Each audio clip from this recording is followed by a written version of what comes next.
Mesdames, Messieurs, chers amis, présents ici à Estrablin et sur notre chaîne YouTube du Comité Laïcité et République, bienvenue pour cette conférence de notre ami Gérard Boucher. Ils ont pensé l'école républicaine. Mais avant, je veux rendre hommage à Somel Paty et Dominique Bernard, assassinés par les attaques djihadistes en 2020 et 2023.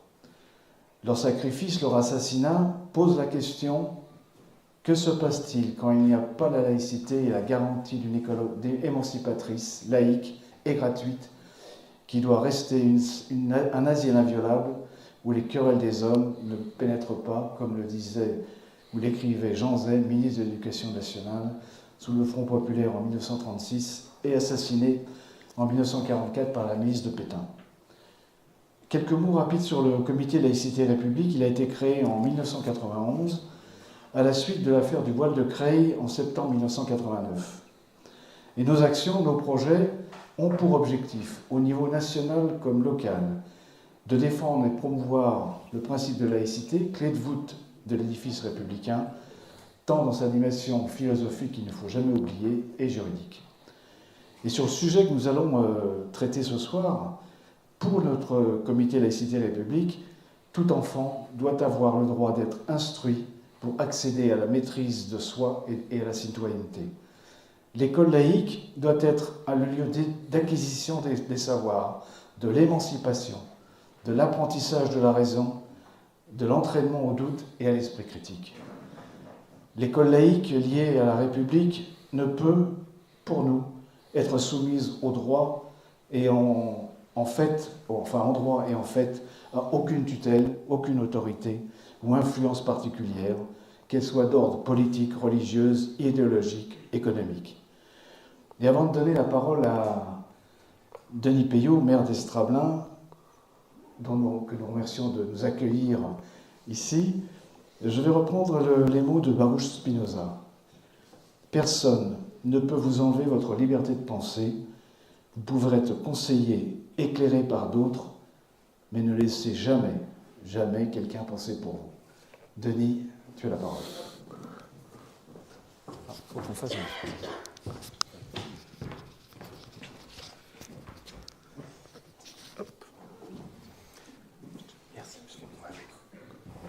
Bien, merci beaucoup Hervé. Donc, sous la Troisième République, Jules Ferry fait adopter le concept de laïcité en promulguant un système de gouvernement excluant l'Église du fonctionnement des institutions républicaines. Et ceci dès l'enseignement primaire, le lieu, l'âge où se forment les préjugés idéologiques des futurs citoyens. Afin d'asseoir cet esprit républicain dans les esprits, Jules Ferry institue en 1882 l'école laïque, gratuite et obligatoire jusqu'à l'âge de 14 ans. Viendra, bien sûr, en 1905, la loi de séparation des églises et de l'État, considérée comme le texte fondateur de la laïcité, principe qui établit la neutralité de l'État en matière religieuse en France. Elle proclame, et j'ouvre les guillemets, la République assure la liberté de conscience. La puissance publique aura dès lors pour mission de veiller à ce que les pratiques religieuses ne contreviennent pas à l'ordre public. C'est l'esprit des Lumières, des XVIIe et XVIIIe siècles, qui, dans l'intention d'affranchir les citoyens de l'absolutisme des rois de droit divin, dont la légitimité reposait sur la toute-puissance Église romaine, donc c'est l'esprit des Lumières qui enfrontera ce concept de laïcité. Fondement de la laïcité, la liberté absolue de conscience, comme tu l'as dit Hervé. Cette liberté absolue de conscience exclut tout prosélytisme religieux cherchant à s'imposer aux autres. Chacun a le droit de cultiver sa foi ou d'être athée ou agnostique. La tolérance est la règle. Chacun acceptant que l'autre puisse croire différemment dans le respect d'autrui. La tolérance est la règle. Chacun acceptant, comme je l'ai dit, que l'autre puisse croire différemment dans le respect d'autrui. Mais pour atteindre ce niveau de réflexion, il faut une éducation civique appropriée qui amène une évolution des esprits et des mœurs où s'imposent les valeurs de tolérance et de liberté de conscience. C'est l'œuvre de la laïcité, où l'éducation civique aide à générer dans les esprits des futurs citoyens une morale civique, du vivre ensemble, tout en laissant à chacun le libre choix de sa pratique religieuse dans sa vie privée et associative. Cet enseignement laïque doit donc être donné à tous les écoliers, tout en laissant aux parents le soin de le compléter par l'éducation religieuse de leur choix, s'ils le veulent. Et c'est bien dans cette complémentarité que renforce la cohésion sociale par la compréhension générale des valeurs de liberté et d'égalité dont le vécu génère la fraternité citoyenne. Cette distinction entre le domaine public où doit s'exercer la laïcité et la sphère privée où l'individu pratique son culte religieux dans le respect d'autrui est une condition essentielle de la mise en œuvre de l'état de droit qui est la condition incontournable de la cohésion sociale sous une bonne gouvernance. C'est avec un immense plaisir que la commune d'Estrablin et nous tous, nous accueillons aujourd'hui Gérard Bouchet dans notre commune pour cette conférence, ces réflexions autour d'un sujet ô combien d'actualité et bien souvent galvaudé, voire méprisé. Je remercie le comité Laïcité République du Pays Viennois avec qui nous co-organisons cette soirée. Je le remercie donc de nous avoir donné l'opportunité, la chance de vous proposer ce débat. Je te relaisse la parole, mon cher Hervé. Merci. Allez,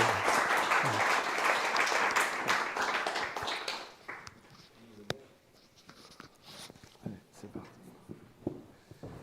Bien. Alors, quelques mots pour présenter Gérard, si je retrouve mon papier. Non, c'est pas ça.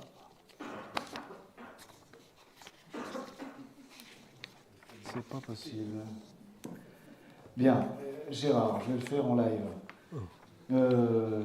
Tu es docteur en philosophie. Nul n'est parfait. Tu as été professeur à l'école normale et tu es... ça y est, je l'ai retrouvé. Ça ira mieux. Et tu es donc enseignant à l'école normale et à l'IUFM. Tu as été également, il faut le savoir, adjoint au maire à Valence. Oui. Et tu es président de l'Observatoire de la laïcité Drôme-Ardèche. Une chose importante, tu es l'auteur quand même de nombreux livres dans la collection L'Harmattan, la collection Débat laïque des éditions L'Harmattan, et qui traite de la laïcité. J'en citerai pour exemple que 4. 2 tomes parus en 2013 où nous y retrouvons tous les textes et documents fondamentaux sur la laïcité et qui sont pour moi des ouvrages de référence.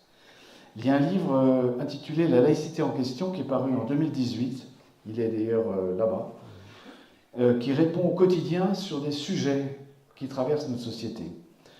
Et je sais, pour avoir échangé avec des enseignants et d'autres militants laïcs, qu'il est régulièrement consulté lorsqu'ils ont des sujets à traiter dans leur commune ou dans leurs entreprises ou établissements.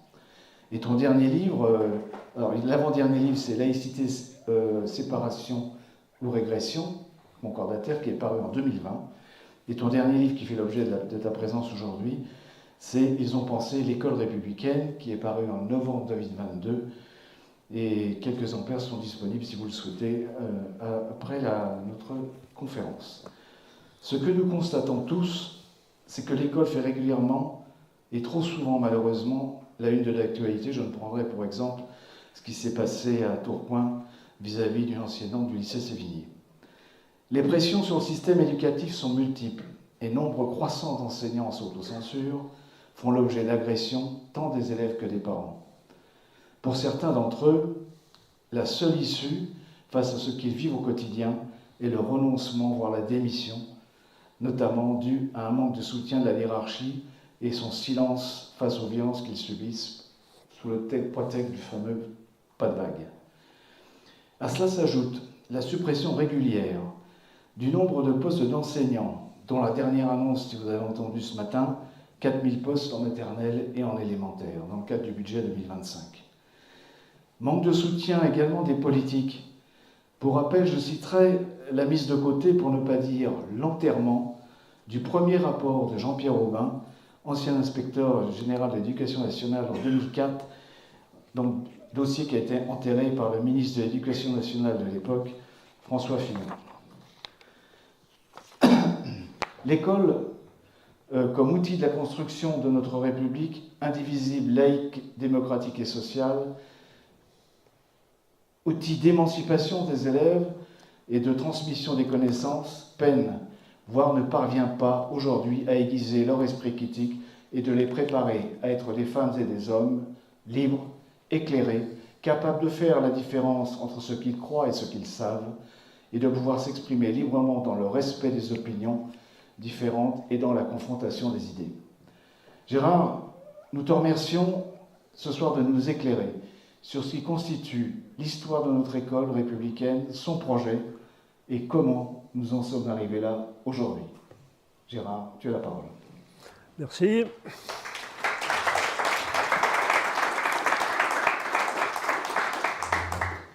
Oui, écoutez, je vais rentrer dans le vif du sujet.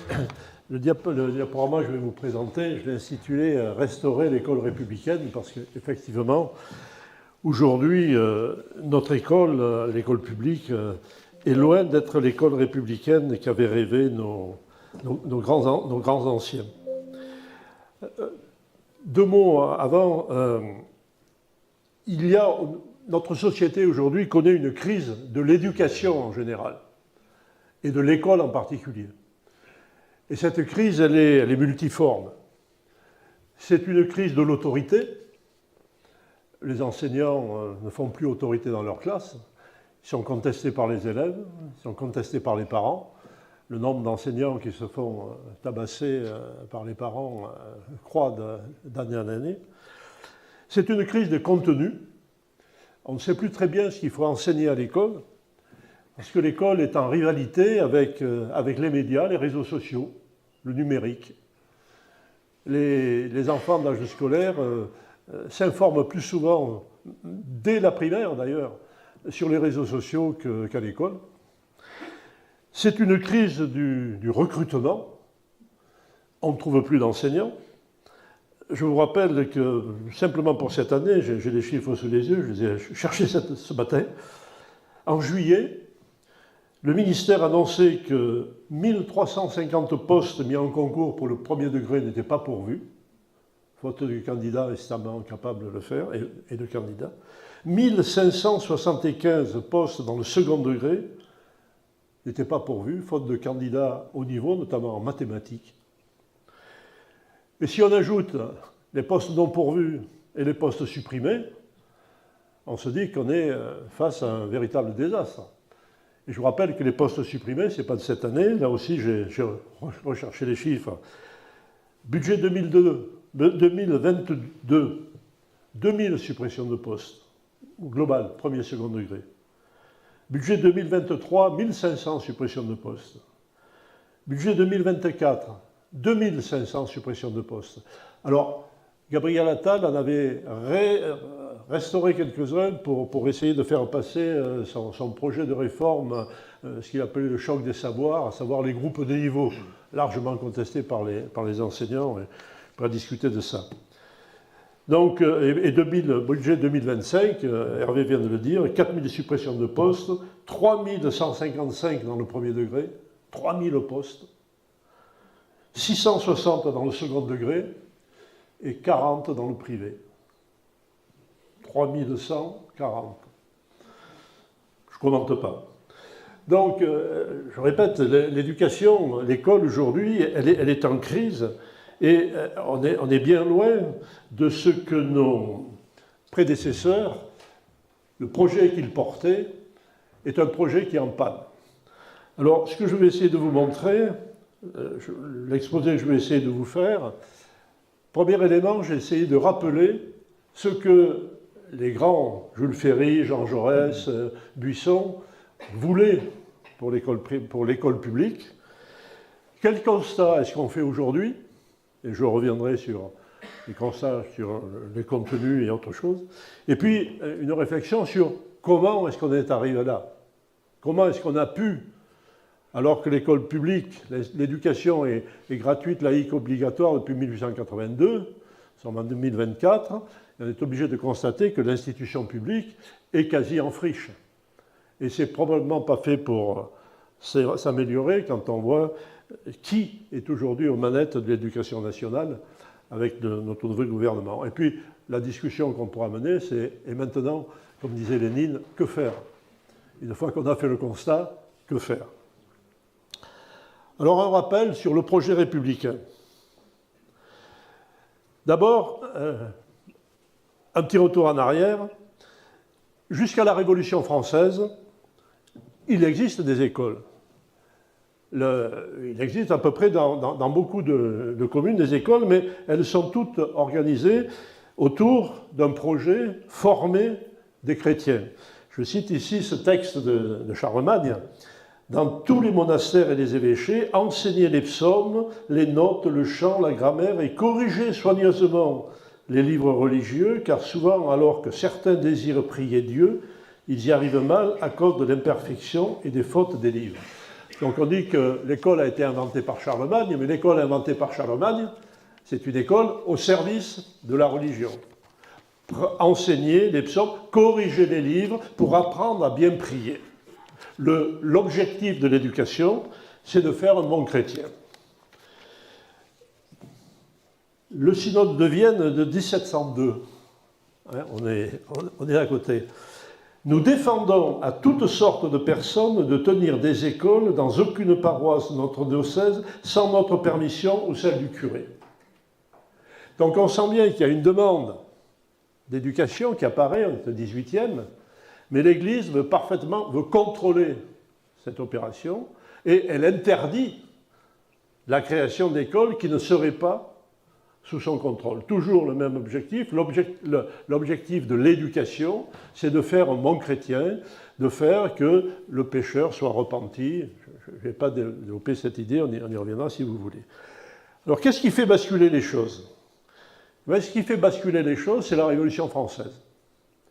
1789, le roi réunit les États généraux pour faire voter de nouveaux impôts. Il faut récupérer des milliards. Et il se passe des choses qu'il n'attendait pas. Et la chose qu'il n'attendait pas, c'est que les représentants des Français, qui étaient convoqués comme des représentants des ordres, je vous rappelle que la réunion des États généraux, c'est la réunion des trois ordres. La noblesse, le clergé, le tiers-état. Et donc, les représentants qui sont envoyés à Paris représentent leur catégorie sociale. Mais un beau jour, les députés du tiers décident que ça ne va pas se passer comme ça. On ne va pas représenter les ordres, mais on va devenir des représentants des citoyens. Et on va passer du vote par ordre au vote par tête. Et on va procéder au doublement du tiers. Et là, c'est une révolution politique, certes, mais idéologique fondamentale.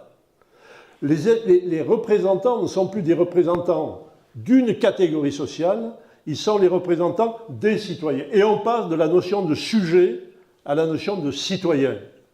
Et les États généraux vont se transformer en Assemblée nationale qui va réclamer la Constitution et débattre des lois de la vie commune.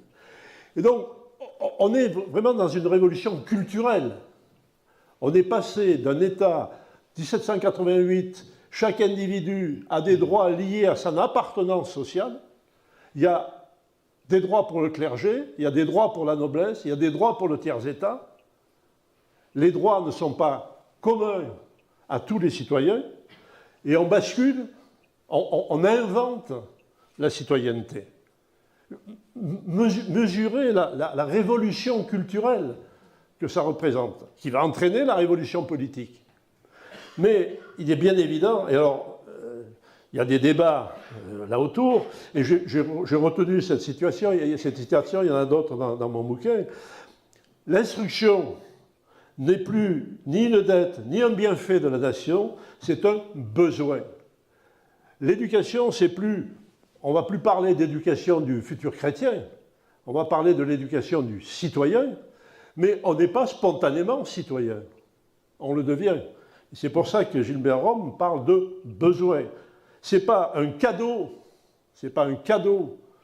que la nation fait aux familles et aux enfants, ce n'est pas non plus une dette qu'elle leur doit, c'est une nécessité pour faire vivre la société nouvelle. Puisque ce à quoi on procède, c'est un basculement social fondamental. C'est la représentation même, la représentation intellectuelle de ce qu'est la société, qui est en train de changer, et il faut éduquer ces futurs citoyens. Ma question. Allez-y, non, allez-y. Mais quand vous dites donc que c'est porté, c'est une révolution culturelle avant la révolution politique. Et, Les deux sont concomitantes. Voilà, c'est concomitant. Et c'est porté du coup par qui? C'est porté par les députés du tiers qui vont réclamer le vote, non, qui vont réclamer le doublement du tiers et le vote par tête, qui vont demander la suppression de cette représentation par ordre et qui vont demander un représentant vote, et comme le tiers est plus volumineux que les deux autres ordres, on demande le doublement du tiers. Les députés du tiers qui vont porter ça. Et donc, cette idée... Ce que je vous propose, c'est que vous laissez terminer, et puis vos questions, vous les prenez pour la fin. Si vous voulez, et donc, il va y avoir une floraison de discussions, de débats, de rapports. Jamais on n'a tant discuté d'éducation que dans les années 1791-1792. Il y a une multitude de rapports. Le premier, c'est celui de Talleyrand, que je cite abondamment dans le bouquin. Qu'est-ce qu'il y a de commun? Alors, il y a Talleyrand, il y a Condorcet, il y a toute une série d'auteurs divers, moins connus. Les deux plus connus, c'est Talleyrand et Condorcet. Qu'est-ce qui est commun à tous ces débats? Quel est l'axe, quels sont les axes de ces propositions? D'abord, rechercher l'égalité, garantir la liberté et assurer l'unité de la nation. Voilà ce qui, de mon point de vue, l'analyse que j'ai pu faire des textes, est commun à tous les rapports, mais il y en a des dizaines et des dizaines de rapports. Voilà ce qu'il y a des communs. Alors, comment je vais essayer d'illustrer ces trois axes du projet républicain en vous présentant quelques références. Premier, chercher l'égalité. Le rapport de Talleyrand, c'est le tout premier rapport à la Constituante en 1791. Les États généraux datent de 89. C'est étonnant, Talleyrand. C'est vraiment... Allez-y, regardez, lisez les textes de Talleyrand, c'est particulièrement instructif. Alors on s'étonne de voir cet évêque constitutionnel boiteux qui va avoir la carrière politique qu'on connaît, qui fait un rapport, et j'en tire cet extrait, il y en aurait bien d'autres à tirer. Ne sait-on pas que même sous la Constitution la plus libre, l'homme ignorant est à la merci du charlatan et beaucoup trop dépendant de l'homme instruit, et qu'une instruction générale bien distribuée peut seule empêcher non la supériorité des esprits, qui est nécessaire, mais le trop grand empire que cette supériorité donnerait si l'on condamnait à l'ignorance une classe quelconque de la société. Ce texte est remarquable. Il ne s'agit pas d'égaliser tout le monde. La supériorité des esprits, c'est une société. L'objectif, c'est de faire que personne ne soit dépendant de la décision d'un autre. Et j'aime bien la citation que Hervé a prise de Spinoza. Spinoza, c'était mon auteur de mémoire de DESS. L'objectif de l'éducation, ce n'est pas d'égaliser, de mettre tout le monde sur le même plan. Il y en a qui sont plus rusés que d'autres, il y en a qui sont plus manuels, il y en a qui sont plus intellectuels, il y en a qui sont plus ceci, qui sont plus cela. Mais c'est de créer les conditions pour que personne ne soit en dépendance de quiconque dans les grandes décisions qui concernent la vie quotidienne. C'est d'éviter de rendre impossible ce type de réflexion. C'est trop compliqué pour moi, c'est une affaire de spécialistes. Je peux rien... Laissons les choses aux spécialistes. Propos qu'on entend assez souvent. L'objectif, c'est de faire que chaque citoyen se sente capable de demander compte de pourquoi cette décision. Quelle est l'information? De quelle information j'ai besoin pour? Et de pouvoir accéder, de savoir lire, écrire, compter, dépouiller un document, analyser, réfléchir, débattre. Je reviens sur le trop grand empire que cette supériorité donnerait si on condamnait à l'ignorance une classe quelconque de la société. Et une classe. Talleyrand parle bien de classe. Parce que l'idée, c'était les nobles, les prêtres, les clercs, ils ont droit à l'éducation, mais le peuple, il n'y a pas... Et vous vous souvenez de cette phrase de Voltaire, qui par ailleurs est un grand bon homme, qui disait « Je n'ai pas besoin que mes ouvriers, mes paysans sachent lire. Pour labourer la terre, il n'y a pas besoin de savoir lire. Talleyrand nous dit aucune classe ne doit être privée du savoir et de la possibilité d'accéder au débat collectif pour déterminer la loi. On avait une mauvaise opinion de Talleyrand, j'espère que je vous donne une meilleure opinion de Talleyrand. Toujours dans cette idée, je ne peux pas ne pas citer Condorcet, parce que c'est quand même lui qui est le grand-père de l'éducation publique. Offrir à tous les individus de l'espèce humaine, les moyens de se rendre capable des fonctions sociales auxquelles il a le droit d'être appelé, et par là établir entre les citoyens une égalité de fait et rendre réelle l'égalité politique reconnue par la loi. J'ai mis tout en gras pour attirer l'attention, parce que Condorcet ne l'écrit pas comme ça, mais c'est tous et toutes. Parce que Condorcet est un des premiers à avoir défendu l'idée que les femmes, qui avaient un esprit rationnel comme les hommes, avaient parfaitement droit d'accéder à la connaissance, c'était un besoin social, et elles avaient parfaitement droit d'accéder au droit de vote et d'être appelées aux fonctions sociales. Alors, ce n'est pas le lieu de développer ça, mais c'est le sens de mon tout mis en gras, puisque je triche sur la citation de Condorcet, mais Condorcet va défendre, va lutter contre l'esclavage, il fait partie de l'association pour la libération des Nords, pour le droit à l'accès, il écrit un texte pour l'accès des femmes au droit de citoyenneté. Et donc là encore, si vous voulez, l'idée c'est que l'instruction, l'éducation, offrir à tous les individus de l'espèce humaine, on est compte, de l'intellectuel au manœuvre maçon, tous les individus. L'idée de Condorcet, c'est que tous les enfants, quelle que soit leur origine sociale, quelle que soit leur culture, quelle que soit leur appartenance, quelle que soit leur couleur, ont tous accès à l'école. Et ça, c'est un des piliers de l'école républicaine. On verra tout à l'heure que, garantir la liberté... non, je suis revenu en arrière. Voilà. Garantir la liberté par l'esprit critique. Alors, parmi les grands auteurs, je cite dans ce bouquin, il y a Jean Jaurès. Je retiens cette phrase, là aussi, qui me paraît tout à fait fondamentale si on veut penser une école républicaine. Le droit de l'enfant, c'est d'être mis en état, par une éducation rationnelle et libre, de juger peu à peu de toutes les croyances et de dominer toutes les impressions premières reçues par lui. Là aussi, c'est un programme pédagogique fantastique. Dominer toutes les croyances.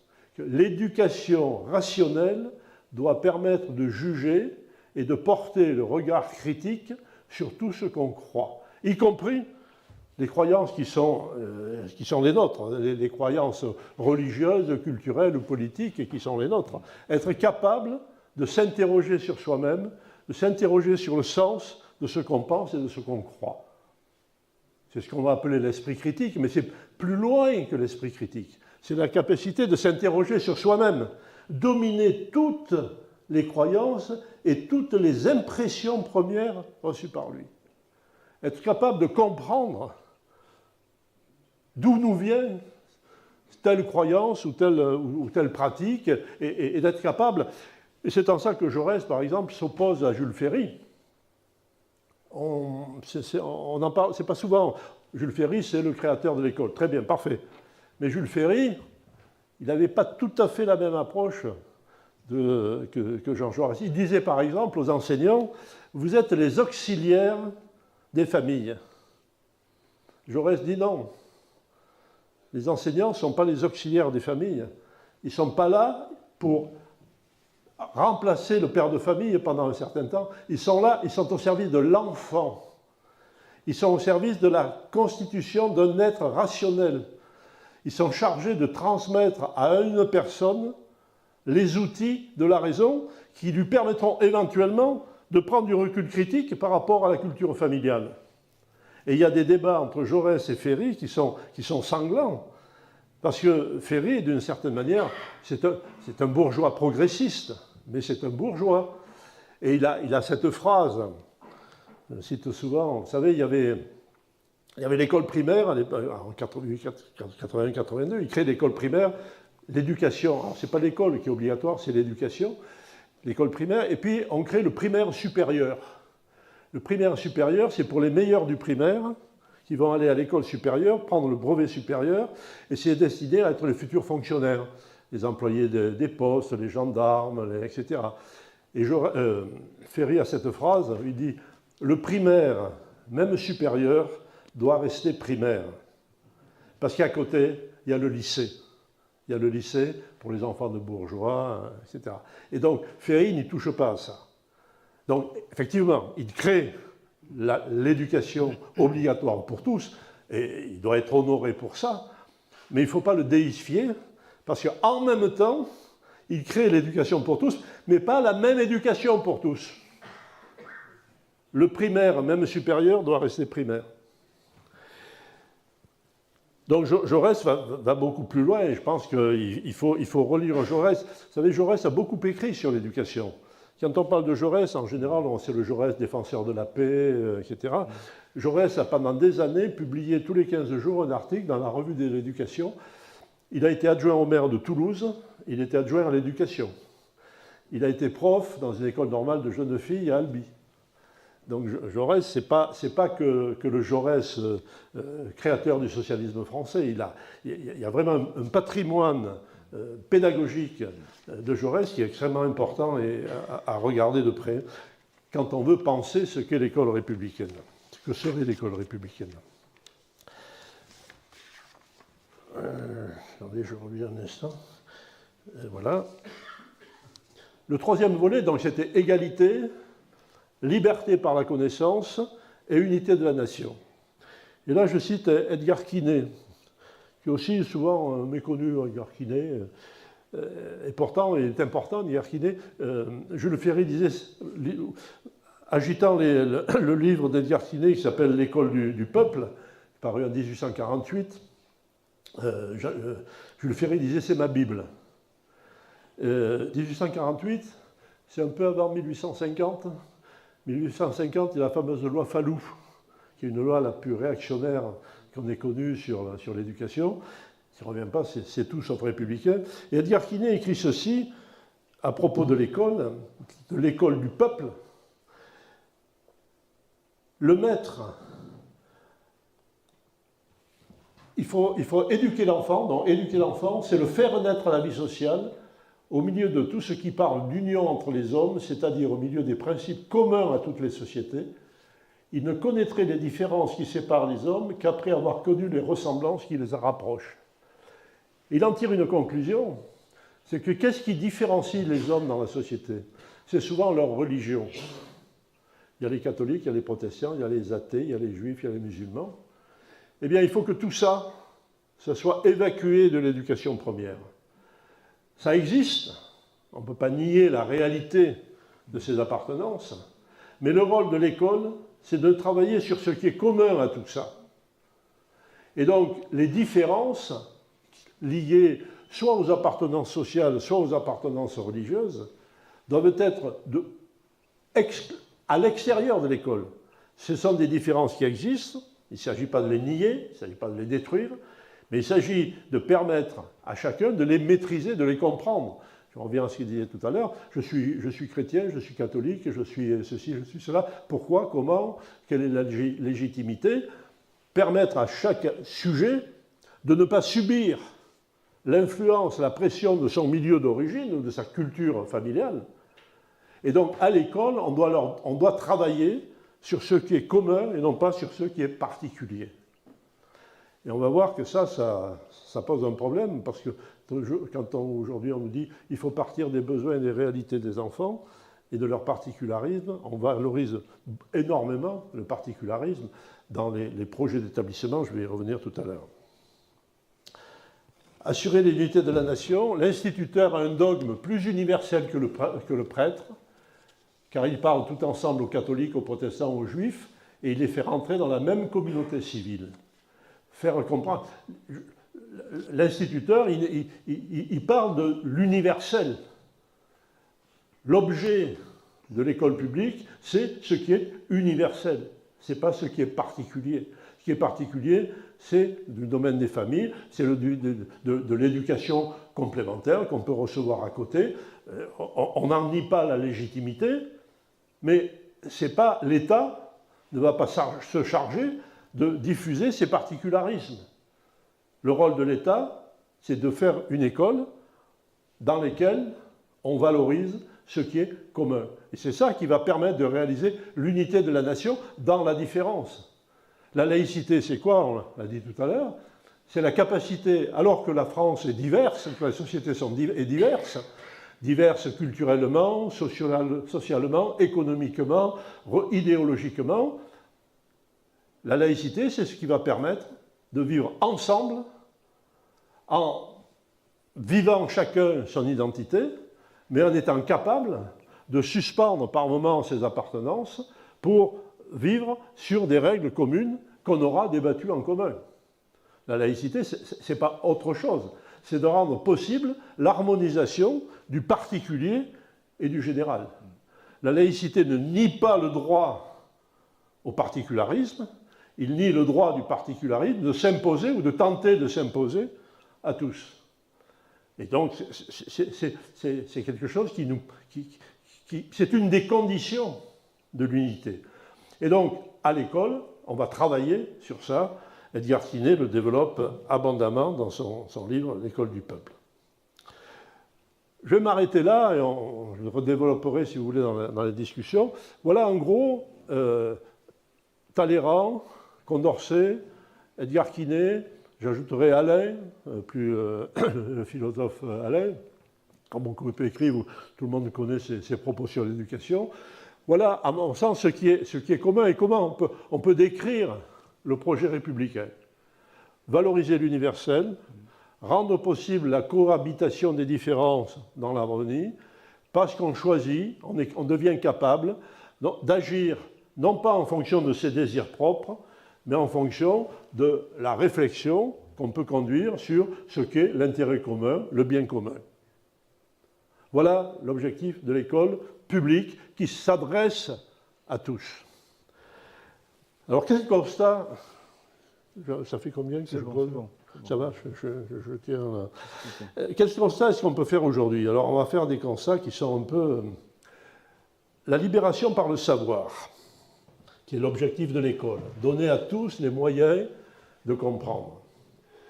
Le niveau de connaissance de nos élèves stagne, voire baisse, selon toutes les enquêtes internationales, les fameuses enquêtes PISA qui sont conduites dans le cadre de l'OCDE.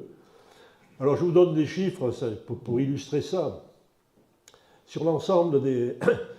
En 2000, le score de nos élèves en lecture, alors pour vous cadrer, il y a 300 et quelques établissements scolaires en France qui participent à ces études. C'est des tests normalisés qui sont appliqués sur toute l'Europe et qu'on reproduit d'année en année. Score en lecture en 2000, 505. En 2018, on a perdu 5 points. En sciences, 500, 493. On a perdu 7 points. En mathématiques, 517, 492. En mathématiques, la France passait du 27e rang des pays de l'OCDE au 30e rang. Donc là, c'est un fait objectif. Je ne suis pas en train de dire avant c'était mieux. On mesure à des tests normalisés et on constate une baisse des performances. Il est évident que moins de connaissances, c'est moins de liberté. Maîtriser moins de savoir, c'est moins de liberté, c'est être moins capable de porter un regard critique sur les informations qu'on nous donne, sur les décisions que prennent nos gouvernants, etc., etc., etc. L'égalité des chances. Rapport INSEE 2020. Donc ce n'est pas une étude partisane, l'INSEE. Ça paraît un organisme sérieux, un organisme d'État qui n'a pas intérêt à trafiquer les résultats ou les décisions.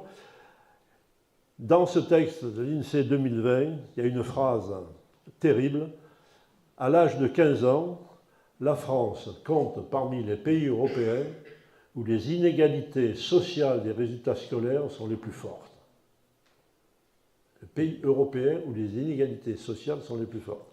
La compréhension de l'écrit, en compréhension de l'écrit, les élèves français des milieux favorisés sont à égalité avec les Suédois.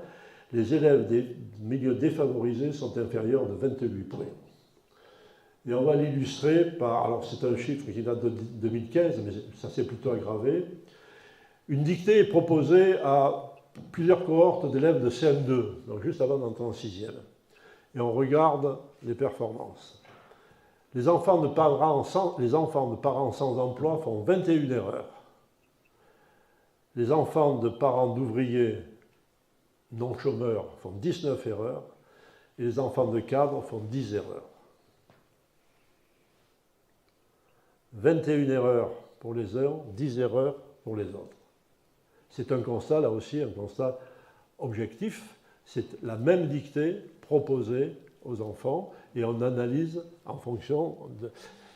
On ne peut pas échapper à l'idée qu'il y a un lien direct entre l'appartenance sociale, et je reviens à cette phrase du rapport INSEE, à l'âge de 15 ans, donc à la sortie du collège, 15 ans c'est la sortie de la 3e, la France compte parmi les pays européens où les inégalités sociales des résultats scolaires sont les plus fortes. Le projet de l'école républicaine, c'était de réaliser l'égalité et de mettre tous les citoyens en situation de pouvoir participer à égalité au débat public pour déterminer la loi commune. Unité de la nation. Qu'est-ce qu'on constate aujourd'hui? Eh bien que les écoles privées, sous contrat ou hors contrat, se développent sur les insuffisances de l'enseignement public. Pour le primaire, en 2014, il y avait 5263 écoles privées. Il y en avait en 2021, je n'ai pas de chiffres plus récents, 5744, donc 500 écoles de plus en 7 ans. En 2010, il y avait 803 établissements privés hors contrat, 803 établissements privés hors contrat. En 2022, il y avait 2470. Et les chiffres, c'est des chiffres que je trouve dans le rapport d'une association qui s'appelle Fondation pour l'école, qui aide à la création d'enseignements privés, qui ramasse des financements et qui aide les gens qui veulent... Vous vous rendez compte ce chiffre? Hors contrat, c'est-à-dire des établissements qui ne sont contrôlés par l'État que pour l'hygiène et la sécurité, qui développent les enseignements qu'ils veulent. Les écoles sous contrat, les premières se développent, mais pas dans ces proportions-là, et les écoles hors contrat explosent. Donc là aussi, unité de la nation, point d'interrogation. Par ailleurs, l'école est de plus en plus ségrégative. Alors là aussi, quelques chiffres qui sont tirés du rapport INSEE de 2022, celui-là. J'ai des sources, j'essaye d'avoir des sources objectives, qu'on ne puisse pas me dire « Ah oui, mais ça, c'est des chiffres proposés par les insoumis, donc c'est soumis à caution. » C'est l'INSEE.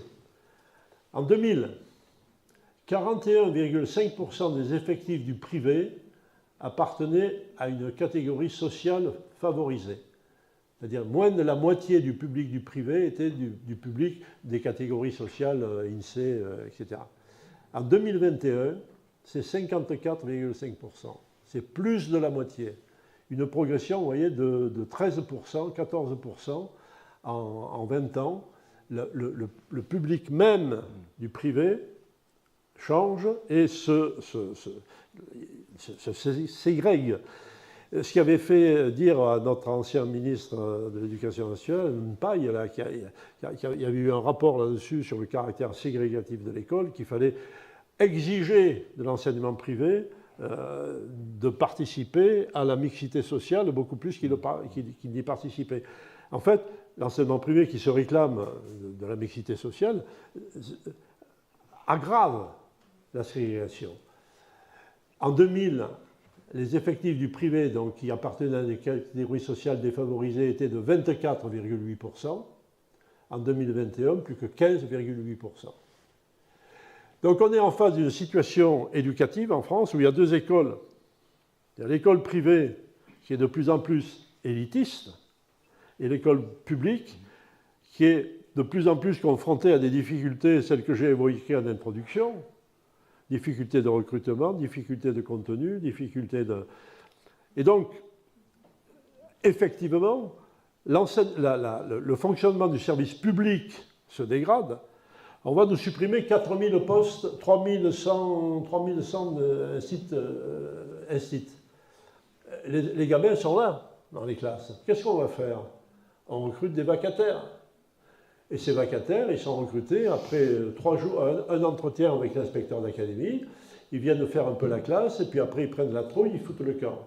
Plus de la moitié des vacataires qui avaient été embauchés l'année dernière ne sont pas réembauchés, pas parce qu'on ne les rembauche pas, mais parce qu'ils ne sont plus candidats, ils trouvent ça que c'est trop difficile.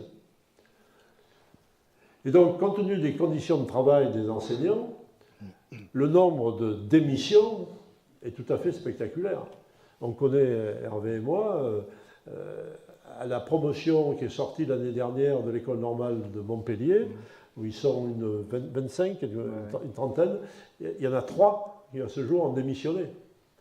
Ont pris leur classe, ont tenu 15 jours et sont partis. Ils seront remplacés par un vacataire. Donc, si vous voulez, cette école est de plus en plus ségrégative et l'écart entre l'enseignement privé et l'enseignement public est de plus en plus grand. Alors, troisième volet de mon propos, comment est-ce qu'on en est arrivé là? Parce qu'il faut comprendre.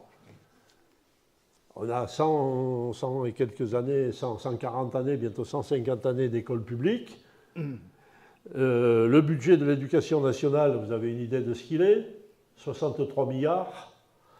Bah tiens, à peu près le montant des économies que le gouvernement propose de faire. On n'a qu'à supprimer l'éducation nationale et on a récupéré les 63 milliards. Je vais lui suggérer à Barnier.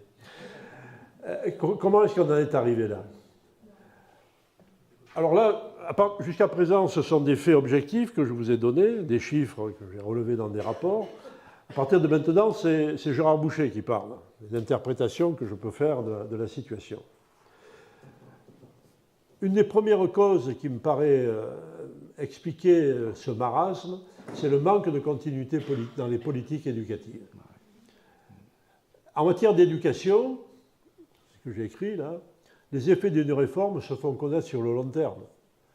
On fait une réforme du primaire et on va en voir les effets au niveau du baccalauréat 10 ans après.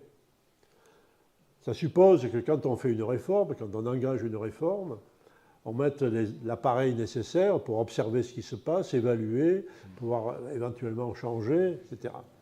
Or, dans l'éducation nationale, on n'évalue jamais une réforme. Vous chercherez vainement un document qui évalue une réforme. La réforme Abi, par exemple, a supprimé les disciplines instruction civique, histoire, géographie et a fondu tout ça dans les disciplines d'éveil.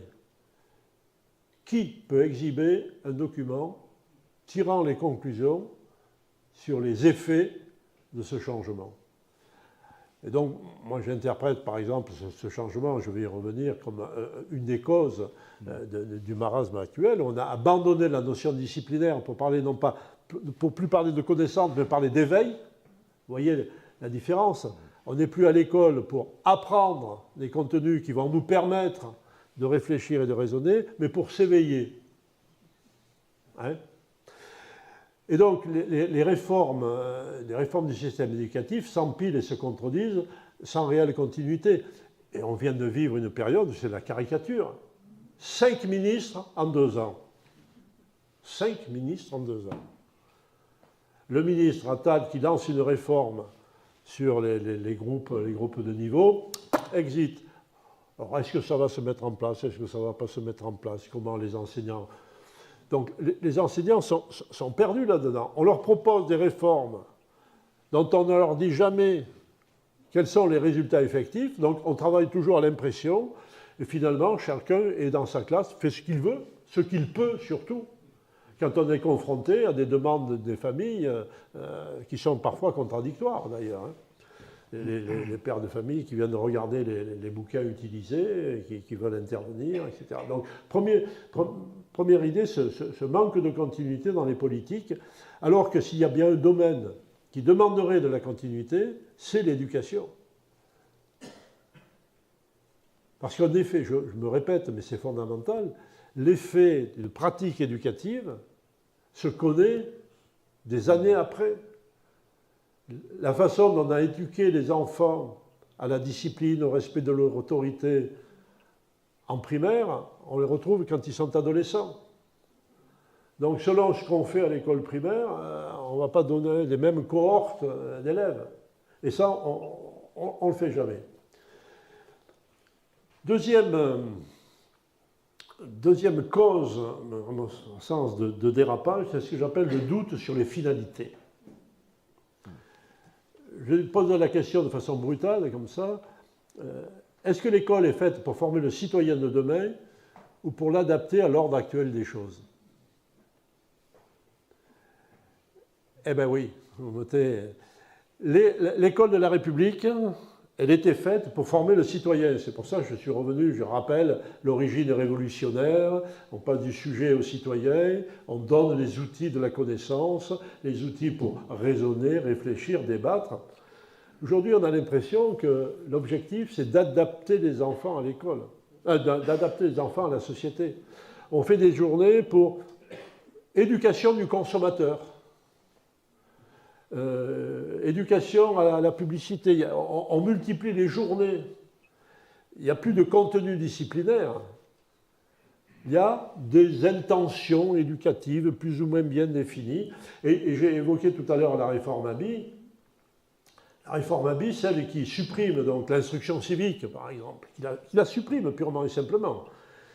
Des programmes pour la diluer dans les disciplines d'éveil, avec, je répète, l'histoire, la géographie, les sciences. Alors on fait du tâtonnement expérimental, c'est très bien, mais comment on construit les concepts scientifiques? Il faut bien enseigner. Et là, l'enfant, il ne découvre pas tout seul, il faut bien quelqu'un qui l'accompagne. Et donc, à cet égard, la réforme Abi a marqué un tournant, à mon sens, en 1975. Alors c'est bien, Abi, il prolonge la scolarité jusqu'à 16 ans, mais en même temps, il dit, alors on est en 1975. Quelques années avant, il y a eu 1968. Et Abi écrit dans sa présentation de son projet de loi à l'Assemblée, on peut espérer que la réforme proposée concourra à une meilleure compréhension par chaque jeune Français des fondements de la vie sociale. Le fondement de la vie sociale, c'est quoi? C'est la société de consommation et la concurrence libre et non faussée. Donc l'objectif, et Abi le dit comme ça, une meilleure compréhension pour chaque jeune Français des fondements de la vie sociale, c'est-à-dire évitons que 68 apparaisse avec la contestation que ça a représenté. Et donc cette réforme qui supprime des disciplines pour inventer une pratique dite discipline d'éveil, à mon sens, ça a joué, je le dis d'expérience parce que toute ma carrière professionnelle a été consacrée à la formation des maîtres. Je m'en aperçois maintenant, si vous voulez, avec le recul. On est un certain nombre, on va penser que c'était plutôt bien d'essayer de... Mais avec le recul, par exemple, en histoire, on s'aperçoit que les lycéens ne savent plus rien. Et pourquoi? Parce qu'on n'a pas enseigné l'histoire chronologique. En histoire, qu'est-ce qu'on a fait? On prend des plans, on prend des thèmes. Le vêtement, l'histoire du vêtement, l'histoire de l'alimentation. Alors, bon, le gamin il dit « Ah oui, la guerre, mais attends, toi tu l'as faite, la guerre de 14 ?» Parce qu'on ne sait plus si c'est la guerre de 14, la guerre de 40. L'éveil, ce n'est pas la maîtrise des concepts disciplinaires qui permettent de raisonner. Troisième volet, qui me paraît expliquer, alors je redis, là c'est Gérard Boucher, donc je suis prêt à entendre toutes les critiques, toutes les contestations de mon analyse. J'essaie de comprendre pourquoi. Je parle de moi là. Pendant 30 ans, j'ai formé des maîtres. J'ai commencé à l'école normale alors que c'était un lycée de luxe encore, on passait le bac et l'objectif c'est de savoir combien on aurait de mentions très bien au bac. à maintenant un recrutement à bac plus 5, à niveau de master des enseignants. On les recrutait en 3e maintenant. Comment en 30 ans, ça a pu se dégrader comme ça? Qu'est-ce que j'ai pas fait ou qu'est-ce que j'ai mal fait pour que le système éducatif soit dans cet état-là? C'est pas évident quand tu es à la retraite de te dire, tu regardes et tu te dis, mais par rapport à la situation quand j'ai commencé, c'est la cagade. Passez-moi la cagade, les 10 mois qu'on prenne. Alors, je pense qu'une des raisons, c'est parce que l'éducation et la culture sont maintenant conçus comme des biens de consommation et qu'on met en concurrence les établissements entre eux. Toutes les années, la presse publie le résultat des établissements. Les résultats des collèges au BEPC, les résultats des lycées au bac. Moi, je suis parent d'élèves. Je regarde ça, je dis, oulala, mon gamin, il va rentrer au lycée, il est dans un établissement où on réussit le bac à 60%, à côté, on réussit le bac à 80%. Ah, est-ce que je peux trouver une adresse d'une mamie, d'une nounou, d'une truc, pour pouvoir inscrire mon gamin dans le lycée où? Et donc, il va y avoir une bataille entre les établissements scolaires, et surtout, une tendance des parents à aller, et on les comprend bien, on ne peut pas leur reprocher, de dire, je sais que dans le collège d'à côté, mon gamin a plus de chances de réussir le BEPC que dans celui-là. Si je suis un parent normal, j'essaye de me débrouiller pour le mettre dans le meilleur collège possible. Et donc la publication des résultats des examens au concours entraîne des stratégies parentales pour l'inscription dans les meilleurs établissements. Et le drame, j'allais dire, c'est que la loi Jospin, la loi sur l'éducation, a validé ça avec cette réforme qui demandait aux établissements d'avoir des projets d'établissement. Chaque établissement doit faire son projet à partir de l'analyse de la situation qui est la sienne. Il est évident, le projet d'établissement dans le collège de ZUP, où il y a 10 nationalités ou 15 nationalités, un maximum d'enfants. Ma femme a été prof dans un de ces collèges. Début de l'année, elle fait remplir les fiches, adresse des parents. Il y a un gamin qui dit, monsieur, madame, c'est quoi l'adresse de la prison? Pourquoi? Vous demandez l'adresse du père, mon père il est en prison. Il est évident qu'on n'aura pas le même projet d'établissement qu'en centre-ville, où on a les lycées traditionnels. Alors, cette affaire, j'ai mis, c'est un arbre à double tranchant, parce que la demande qui a été faite aux enseignants de faire des projets d'établissement, ça a contribué à les mobiliser, à essayer de les mobiliser en équipe autour d'un projet, de débattre ensemble, qu'est-ce qu'on peut faire. Mais en même temps, ça fait courir le risque d'enfermer le projet d'établissement à la hauteur d'une population ou de ce qu'on estime être les besoins et les niveaux d'une population. Dans un collège de ZUP, avec un maximum d'enfants de travailleurs immigrés, est-ce qu'on va leur faire lire Molière? Ben non, ils sont intéressés au rap, on va plutôt faire du rap. Et donc Molière, Balzac, etc., on n'en parle pas trop. Et donc la bataille des associations, par exemple, pour faire lire, pour amener les gamins à la lecture, est battue en brèche par des faiblesses du projet d'établissement. Donc, je ne condamne pas, je ne dis pas que le projet d'établissement c'est une mauvaise chose, je dis que c'est une arme à double tranchant qui supposerait que les enseignants aient beaucoup de réflexion, de travail collectif pour éviter d'enfermer certains enfants à des niveaux qui ne sont pas souhaitables dans la perspective de leur donner les outils de la libération intellectuelle. Quatrième élément qui me paraît pouvoir expliquer le marasme et le désarroi dans lesquels sont certains enseignants, c'est le débat stérilisant qu'on a vu il y a une dizaine d'années entre les pédagogues et les républicains. Les uns disaient il faut mettre l'enfant au centre du système éducatif. L'enfant, ses besoins, ce qu'il est, le connaître.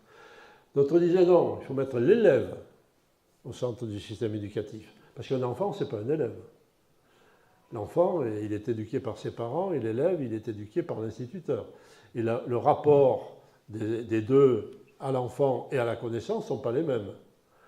Un père peut dire à ses enfants « fais ça pour me faire plaisir ». Un instituteur ne dit jamais à un élève « fais ça pour me faire plaisir ». Fais ça parce que tu vas appliquer la règle, tu vas maîtriser cette connaissance, tu seras plus... etc. D'autres disaient, il faut mettre les savoirs au centre du système éducatif. Et donc il y a eu un empaillage avec Mérieux et autour de ces thèmes-là, qui ont mis beaucoup de mal, qui ont fait beaucoup de mal dans l'esprit de beaucoup d'enseignants. Je raconte souvent cette anecdote. J'allais visiter des instituts en stage. Alors on avait discuté sur la pédagogie par objectif, la pédagogie freinée, Montessori, etc., la place du désir. Je vois les gamins jouer dans la cour, et puis les jeunes de l'institut, ils étaient assis sur un banc, ils attendaient. Je leur dis, qu'est-ce que vous faites là? Il me dit, monsieur, vous nous avez expliqué qu'il fallait attendre que les besoins cristallisent. Donc nous, on attend que les besoins des enfants cristallisent. Effectivement, les besoins des enfants qui cristallisaient, c'était de jouer au ballon, ce n'était pas d'apprendre les règles d'accord du participe passé. Et donc, si vous voulez, sur ces trois propositions, mettre l'enfant au centre du système, mettre l'élève, mettre les savoirs, chaque proposition a un sens. C'est l'hypertrophie d'une proposition qui pose problème. Bien sûr qu'il faut s'occuper de l'enfant. C'est ce que disait Rousseau. Si tu veux enseigner les mathématiques à Paul, apprends à connaître Paul. Mais aussi apprends à connaître les mathématiques. Donc il faut mettre les savoirs. Et donc tout le travail de l'enseignant et tout le travail de formation de l'enseignant, c'est de ne pas survaloriser un élément par rapport aux autres, mais d'arriver à coordonner tout ça, de savoir qu'il est en face d'un enfant, qu'il y a une histoire, qu'il y a des rapports à la connaissance, qu'il y a des rapports sociaux, qu'il y a un élève, il faut le faire apprendre selon des procédures, des processus d'apprentissage qu'on peut maîtriser, qu'on peut décrire, et puis les savoirs à conquérir. Et donc, il y a des phrases, je cite cette phrase de Philippe Berrieux, alors ça fait bondir certains quand je cite celle-là. Philippe Berrieux, il n'a pas dit ça, oui, il n'a pas dit, mais il a écrit. Et il a été souvent, probablement mal lu, mais ce qui est écrit est écrit. À ceux qui expliquent que ce sont les savoirs qu'il faut mettre au centre, on pourra toujours opposer que des savoirs qui ne sont ni désirés ni appropriés sont des savoirs morts. Qui a désiré apprendre les règles du participe passé ou la règle de la vérification de la multiplication, la règle de 9? Personne. Il a fallu qu'on nous le propose, voire qu'on nous l'impose. Donc, à ceux qui expliquent que ce sont les savoirs qu'il faut mettre au centre, on pourra toujours opposer que des savoirs qui ne sont ni désirés ni appropriés sont des savoirs morts, de simples utilités scolaires tout juste bonnes à sélectionner ceux ou celles qui savent en tirer profit pour leur réussite personnelle. C'est vache de dire ça. À ceux qui revendiquent de placer le maître au centre, il faudra expliquer que si sa présence est absolument indispensable, il doit aussi savoir s'effacer, au risque sinon d'entretenir une dépendance et d'interdire l'accès à une véritable autonomie. Et pourtant, le maître, l'enfant, il ne grandit pas tout seul, il doit être accompagné, donc on ne peut pas effacer le maître. Et des phrases comme ça de Philippe Berrieux, qui a été le pédagogue, qui a été présenté comme le penseur, il a été directeur du UFM de Lyon, ça a fait des ravages, chez les enseignants. Certains, ceux à qui on disait, j'allais dire, mais attendez, tu es en ZUP, mais tu peux faire accéder tes enfants à Molière, à Rousseau, disaient, mais attends, oui, mais qu'est-ce que ça peut parler? Qu'est-ce que Molière peut évoquer chez un enfant de maghrébin dont la famille parle arabe et qui parle arabe chez lui? Ben justement, si tu veux le sortir de ça, il faut lui proposer Molière, il faut lui proposer Rousseau, il faut lui proposer.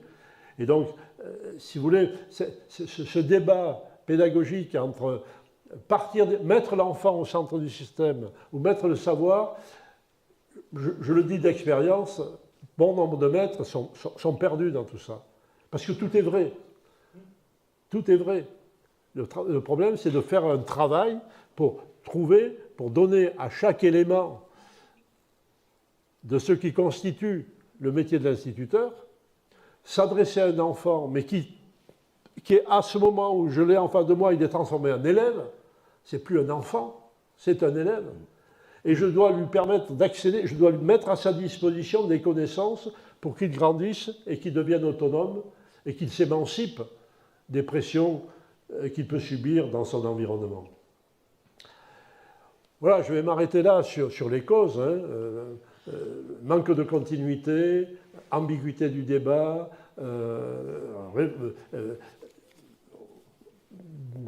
on n'a pas tranché sur est-ce qu'on fait le citoyen ou est-ce qu'on prépare le consommateur. Et donc maintenant, que faire? Alors, pour engager la discussion, quelques réflexions. Il y a un risque aujourd'hui, c'est qu'on glisse vers de plus en plus l'idée qu'il faut adapter l'école à son environnement. Je ne sais pas si vous vous souvenez, mais Emmanuel Macron est allé inaugurer il y a 3 ans l'expérience de Marseille. L'expérience de Marseille, et qu'est-ce que c'est l'expérience de Marseille? Il a présenté ça comme l'avenir de l'école. Eh bien, c'est qu'on transforme l'école en une entreprise. Les sénateurs ont voté il y a quelques années, il y a 2 ans, un projet de transformation de l'école publique en entreprise. Alors, je recherche le nom exact qu'il lui avait donné. Excusez-moi. Non, je ne le trouve plus. L'idée est la suivante. Pour être efficace, il faut être en concurrence les uns avec les autres. La fameuse idée, concurrence libre et non faussée, la pensée libérale qui pénètre l'école. Donc, les directeurs d'école ne seront plus des directeurs d'école, seront des chefs d'entreprise qui embaucheront les enseignants avec des contrats de 5 ans, des contrats de projet. Et les subventions de l'État seront en fonction de la réalisation du projet de l'école. Ça a été voté par les sénateurs LR, alors ça ne viendra peut-être jamais en discussion, mais c'est dans l'air, si vous voulez. L'idée est qu'il faut faire fonctionner l'école comme une entreprise. Et ça, c'est un danger qui nous guette, l'idée de performance, ça prolonge la publication des résultats au brevet ou au lycée. Et donc, face à ça, qu'est-ce qu'on peut opposer? Alors, le danger immédiat, c'est l'école du futur. Qu'est-ce qu'on peut opposer à ça? À mon sens, il faut que les citoyens et les associations qui s'occupent de l'école travaillent à la redéfinition d'un projet républicain pour l'école. Qu'est-ce qu'on veut pour notre école? Encore une anecdote. J'ai interrogé mon député, je connais bien par ailleurs. Je dis, en un mot, pour toi, l'école, elle doit servir à quoi? Réponse, à réduire le chômage. C'est-à-dire à former des gens qui vont trouver leur place dans le système économique. Il n'a pas complètement tort, mais c'est pas ça le projet de l'école. Le projet de l'école, c'est fabriquer des individus qui seront capables de faire bouger la société et qui seront capables de faire bouger le monde économique. Donc, il me semble qu'il faut travailler, et les associations d'éducation populaire, les syndicats, les groupes idéologiques, retravailler à la définition d'un projet. Alors, je ne dis pas retrouver le projet républicain de Ferry, de Jaurès et des autres, mais repenser aujourd'hui de quoi la nation a besoin, pourquoi la nation va investir dans l'école, pourquoi la nation va investir pour fabriquer des citoyens qui seront maîtres de leur destin. C'est un premier point. Deuxième point, former des enseignants. On ne dira jamais assez, le métier d'enseignant, c'est un métier extrêmement complexe, extrêmement difficile. Bon nombre de gens disent, oh, pour enseigner à la maternelle, il n'y a pas besoin d'aller bien loin, mais si pour enseigner à la maternelle, il faut avoir beaucoup réfléchi à ce que c'est que les mathématiques, à ce que c'est qu'une addition, et qu'une addition, c'est pas de 2, c'est autre chose. 1 plus 2, ça fait 3, mais qu'est-ce qui se passe? Il faut avoir réfléchi à la langue, il faut avoir réfléchi... Et donc, j'allais dire, au plus les enfants sont petits, au plus il est nécessaire d'avoir réfléchi à fond, non seulement sur l'enfant que j'ai en face de moi, sur la psychologie de l'enfant, mais sur qu'est-ce que c'est que la connaissance, qu'est-ce que c'est qu'une addition, qu'est-ce que c'est qu'une multiplication, qu'est-ce que c'est que l'histoire, qu'est-ce que c'est que l'espace, qu'est-ce que c'est... Et donc, ça prend du temps. Ça prend du temps, ça demande de l'argent. Et je rappelle toujours que Jules Ferry et ses compères, avant de faire voter la loi de 1881-82 sur les programmes et le caractère obligatoire, ils avaient fait voter la loi de 1879, que tout le monde a oublié. C'est une loi qui fait obligation au département de créer des écoles normales et de former des enseignants.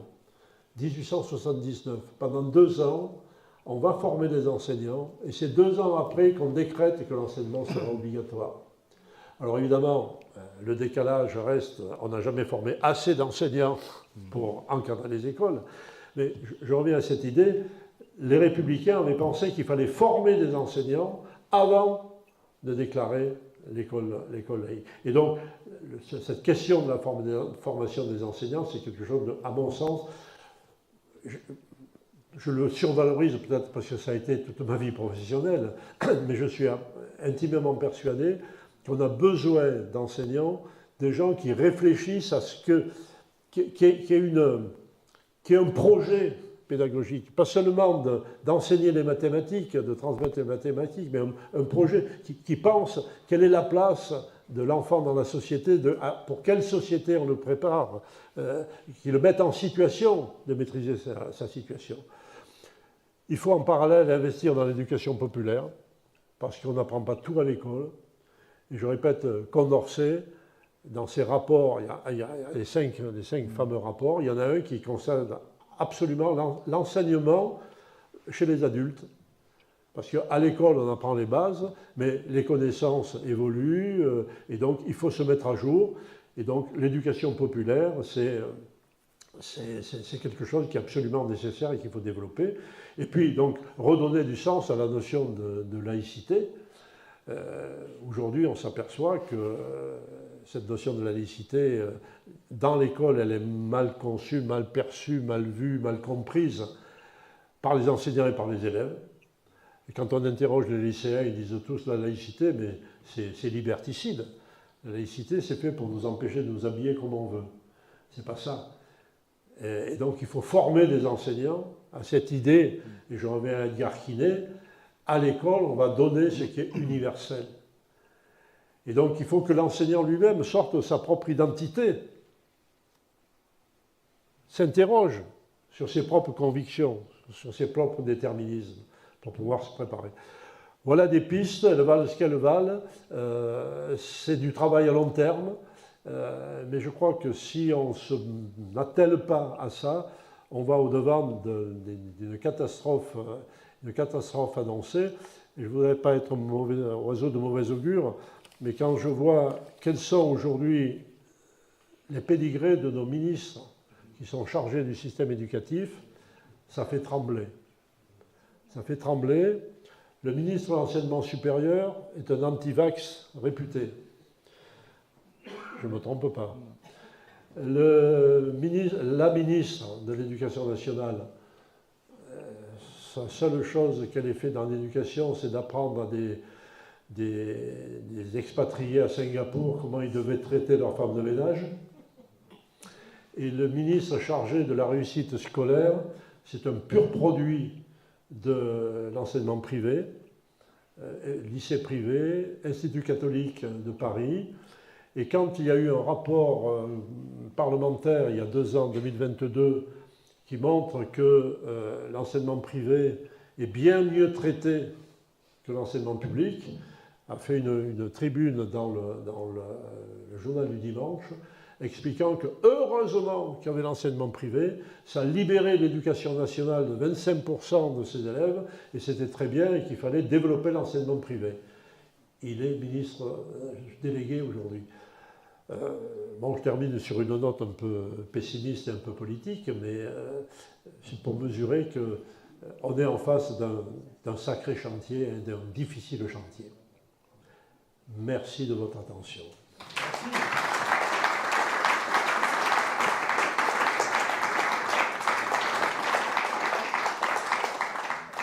Bien, on va prendre quelques réflexions, quelques questions. Moi, je repense à ce que tu as dit de Jules Ferry, l'enseignant étant considéré comme l'auxiliaire de la famille. Quand j'entends des jeunes enseignants en école primaire, on en a dans notre famille, on a le cas de la personne qu'on connaît tous les deux, on a vraiment ce sentiment-là dans certaines régions, dans certaines villes, où les parents prennent vraiment les enseignants pour des auxiliaires de la famille et qui doivent tout porter, l'éducation et l'instruction. Puis il y a un sujet qui est transverse, qu'on n'a pas du tout traité, mais qui impacte aujourd'hui beaucoup la jeunesse, c'est les réseaux sociaux. Et moi, je reprends toujours cette phrase que j'avais eue il y a quelques temps.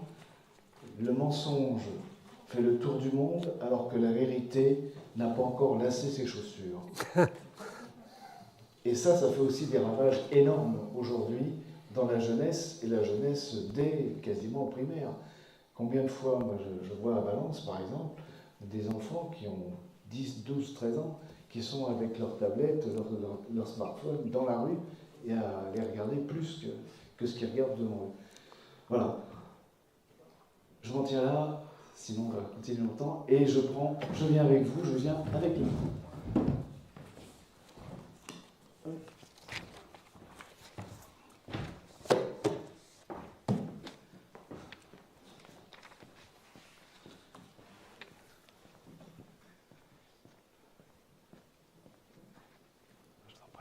Merci. Bon, je ne vais pas me présenter. Moi, j'ai été directrice de CELIO pendant très très longtemps à Lyon. J'ai terminé en 2016. Et effectivement, dans ces services d'orientation, on a une capacité d'observation du fonctionnement du système éducatif absolument géniale. Et notamment sur les catégories socioprofessionnelles, les parents, etc., selon les établissements. Moi, j'avais 24 établissements, donc ça vous donne déjà une mesure. 24 collèges, lycées, etc.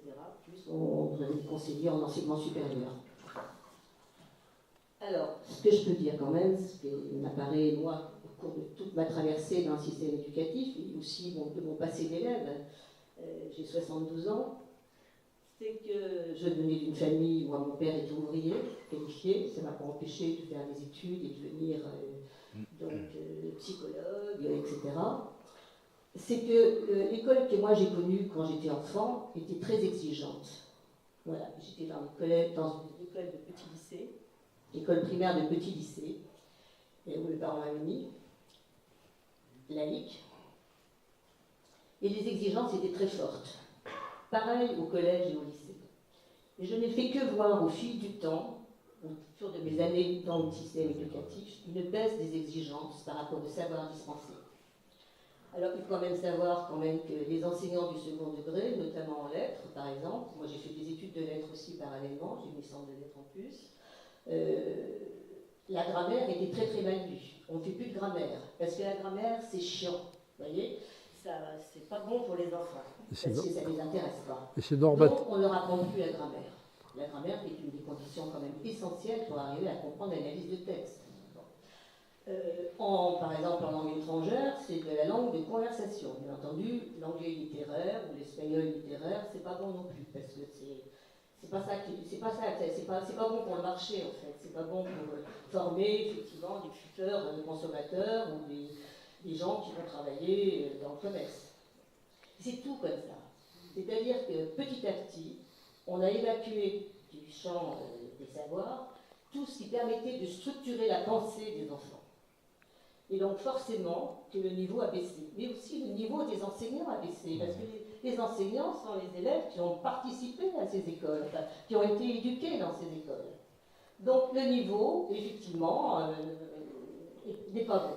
Et c'est pour ça qu'effectivement, dans PISA, voilà. Alors la question de savoir si on met l'élève au centre du système éducatif, ou la question des savoirs, moi j'en suis arrivée à me dire qu'au bout d'un moment, alors j'étais pour que l'élève soit au centre du système éducatif comme psychologue, vous pouvez l'imaginer, Et petit à petit, je me suis dit, c'est les savoirs qu'il faut mettre au centre du système éducatif, parce que c'est ça qui élève les élèves.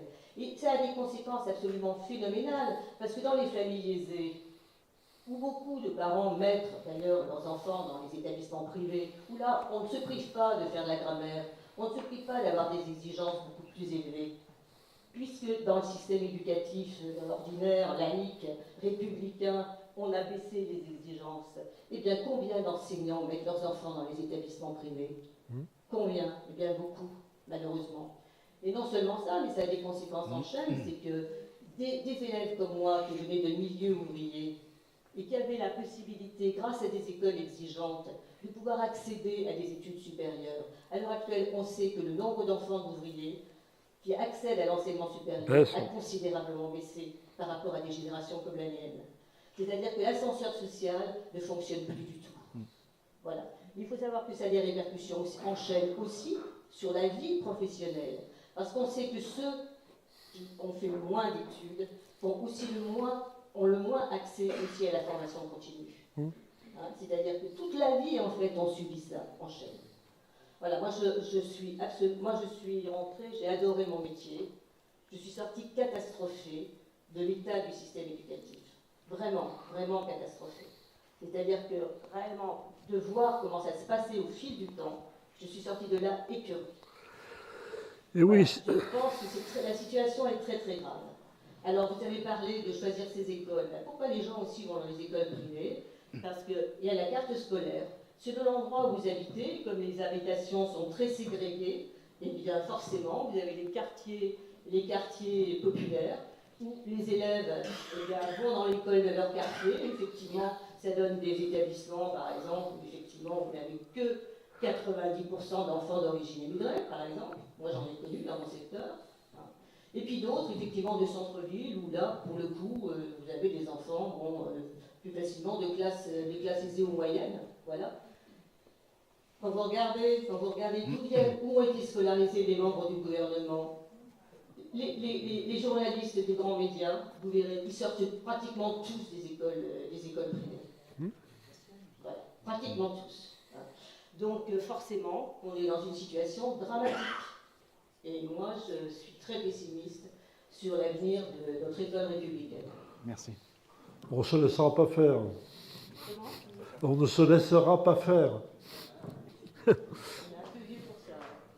D'autres réactions? Oui?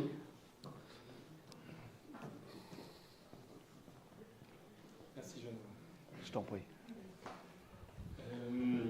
Merci beaucoup, monsieur, de nous faire part de vos réflexions et de la passion qui vous habite et qui continue de vous habiter.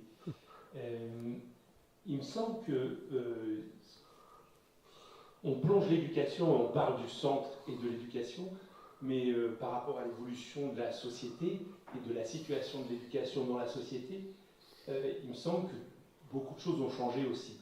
De la place de la famille, puisque je pense que vous êtes aussi le fruit d'une famille et d'une sorte de hiérarchie sociale, ou en tout cas d'un système d'appartenance affectif à la famille, et ce qui peut-être disparaît un petit peu, du rapport au savoir, puisqu'on veut mettre le savoir au centre de l'affaire, mais il y a un objet que vous avez devant les yeux qui est apparu.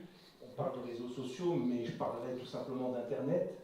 Et ce rapport au savoir et à la connaissance a changé beaucoup de choses.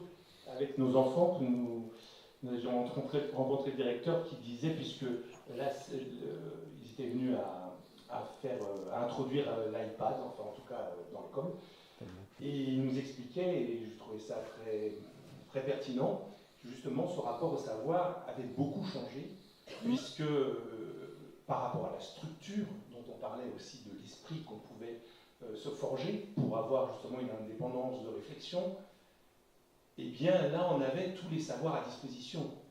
C'est-à-dire que non seulement la mémoire, on la fait plus fonctionner de la même façon, j'avais lu pour ça un article dans ce journal qui traduit les articles du monde entier. Courrier international. Pardon, merci, voici Courrier international sur Harvard, et justement les connaissances des élèves d'Harvard. Bon, on est un peu dans le top. Hein. Eh bien, le contenu de l'article disait bien que justement, il n'y avait plus de chronologie, il parlait d'histoire, tout ça, ça n'existe plus. Bah, vous en parliez tout à l'heure. Hein. Donc ça c'est, alors non seulement effectivement la mémoire ne travaille plus, mais ce qui travaille avec la mémoire c'est aussi la structure. C'est-à-dire que si vous voulez emmagasiner un phénomène de mémoire, il faut la classer d'une certaine façon. Il y a aussi le rapport, on parlait d'autorité, donc effectivement ce petit engin qu'on a devant les yeux, enfin Internet en l'occurrence, et l'écran, ben, fait que le professeur, même par rapport à la connaissance, on peut rapidement avoir, en suivant des tutos, en suivant, etc., en tout cas en allant piocher, on peut avoir des informations que éventuellement le professeur n'aura pas dans le domaine pourtant où il est censé être qualifié. Donc ça c'est quelque chose qui participe à faire taire l'autorité, en tout cas à l'abaisser. L'autre chose, c'est qu'on est effectivement dans un système, et ça on ne peut pas le changer, qui est de plus en plus à évoluer dans ce sens-là. Vous avez parlé de l'éducation civique, enfin du cours civique qui a été annulé, mais la société elle-même, au niveau de l'importance du comportement civique, a complètement changé. Et le modèle du rappeur ou le modèle de l'influenceuse qui gagne du pognon, c'est quand même ce qu'ont les gamins devant les yeux. Et c'est ça qui change. Et justement, le rapport à l'économie a beaucoup changé aussi. Et le professeur, il ne gagne pas beaucoup. Donc, Ah bon? Ah bon? Oh, bah, qu'est-ce que vous dites là? En tout cas, aux yeux des gamins et par rapport à ce qu'ils peuvent avoir, c'est pas ça l'objectif, évidemment. Il y a cet aspect-là, et puis il y a un aspect de toujours, et parce que voilà, vous réfléchissez, vous vous demandez ce que vous avez mal fait, mais dans votre réflexion, pour moi, ce qui m'apparaît, c'est que j'ai pas vu justement, comment dire, vous n'êtes pas le centre, l'éducation n'est pas le centre, elle est placée dans un centre, mais dans un centre qui évolue. Et ça, je ne l'ai pas senti. C'est-à-dire que c'est pas que l'objet de ce que vous avez fait, mais je parle de vous en tant que... Vous avez compris. Mais c'est aussi quelles sont les adaptations qu'on n'a pas faites ou comment les faire. Et la dernière chose qui me paraît de tout temps de rapport à l'éducation et à la société, c'est le rapport au temps. Et vous en parlez d'entrée de jeu, vous parlez par exemple de voir comment une réforme a évolué et d'en voir le résultat, mais c'est sur le long terme. Et effectivement, notre système démocratique, que je ne vais pas remettre en cause ici, mais fait que pour être élu, il faut etc. Mais là, on a la dette, mais là, on a machin, mais là, on a bidule. Et pour avoir une bonne image et pouvoir être élu, il faut rapidement donner une bonne image, puisqu'on est là-dedans, et que c'est du facile et que c'est du rapide. Donc ça amène pas, ça pousse pas les politiques à, malheureusement, à avoir long terme, et de la conviction et de la foi profonde. Voilà, je ne sais pas si c'est... Vas-y, puis Gérard. La remarque de madame là-bas, je crois, je veux dire, on a tendance à se dire, ah là là, maintenant c'est catastrophique, l'iPad a remplacé le dictionnaire. Pour faire vite, je crois qu'il faut que les évolutions sociales, on n'y peut rien, elles sont ce qu'elles sont. Le téléphone portable, moi quand ma famille a eu le téléphone, j'étais adolescent, la télé pareil, maintenant il y a l'ordinateur, il y a l'iPad, il ne faut pas se désespérer en disant oh là là, c'est... Non, mais je ne dis pas ce que... Je dis pas que c'est ce que vous avez dit. Il faut, dans la formation, justement, se poser les questions, de savoir que le modèle éducatif qui a été le nôtre n'est plus celui qu'on peut appliquer aux enfants tels qu'ils sont aujourd'hui. Mais les objectifs pédagogiques, les objectifs philosophiques restent les mêmes. L'objectif, c'est bien toujours de former des individus qui seront capables d'être autonomes, émancipés, de penser et de maîtriser leur vie, dans un contexte nouveau. Moi, je suis pareil, mes parents étaient ouvriers agricoles, et je n'étais pas destiné à ce qui m'est arrivé, mais ma mère faisait des ménages chez un ingénieur qui avait voulu que les enfants de sa femme de ménage aillent au petit lycée. Je suis allé au petit lycée, donc j'ai fait toute ma scolarité dans le même lycée. Et donc, j'étais avec le fils du notaire, le fils du principal commerçant, le fils du médecin. Je faisais un peu tâche là-dessus. Et donc, je suis le pur produit de cette méritocratie républicaine. Les modèles d'aujourd'hui, c'est plus celui-là. Je vais donner un exemple. On se plaint beaucoup, et on a raison, de la place du numérique, de l'iPad, du téléphone, des réseaux sociaux. Mon petit-fils a appris tout seul à lire avec un iPad. Donc, il doit y avoir un usage de cet outil. Alors, il a appris tout seul. Sa maman est ukrainienne et son papa travaille comme les pères de famille. Donc, quand il est sorti de l'école maternelle, la directrice de l'école maternelle convoque mon fils et lui dit « Mais on va avoir un problème parce qu'il lit comme un livre. C'est vous qui l'avez appris ?» Alors, mon fils dit ben, « C'est pas sa mère parce que sa mère lui parle russe. Et c'est pas moi, parce que moi je rentre à 8h du soir et le dimanche j'ai autre chose à faire. » Il a appris en utilisant cet appareil, parce que bon, ses parents ont contrôlé, probablement il y a eu un usage. Donc il faudrait arriver à penser comment intégrer les évolutions sociales. Madame, s'il vous plaît. Madame, s'il vous plaît. Tout à fait pour les outils numériques. Oui. Je voulais simplement remarquer que les enfants des ingénieurs de la Silicon Valley Oui. vont dans des écoles où il n'y a pas d'ordinateur. Madame, s'il vous plaît, vous laissez terminer. Oui, sans doute, mais bon, voilà. Il y a quelques raisons, ils sont bien placés pour le savoir. Vous voulez faire la conférence tout de suite? Oui. Le problème, c'est que l'ordinateur, il existe, il est d'usage général. On ne peut plus rien faire maintenant sans un ordinateur. On ne peut pas prendre un rendez-vous chez le médecin sans passer par Doctolib, etc. Donc voilà, c'est une donnée incontournable. C'est comme quand on est passé de l'écriture à la plume au stylo bille. On a dit c'est un scandale, on ne saura plus écrire, qu'est-ce que c'est ce travail? Bon, il ne faut pas être dans cette optique-là, mais il faut se dire qu'il y a du travail à faire parce qu'il faut rappeler les objectifs. Quels sont les objectifs? L'objectif de l'école, c'est de permettre aux individus de prendre du recul, de prendre de la distance, de maîtriser ces outils-là. Et souvent, les enseignants ne savent pas le faire parce qu'ils n'ont pas été formés à ça. Moi, l'ordinateur, je sais m'en servir, mais je ne sais pas former quelqu'un à l'usage de l'ordinateur. Il faudrait qu'on y travaille sur ça.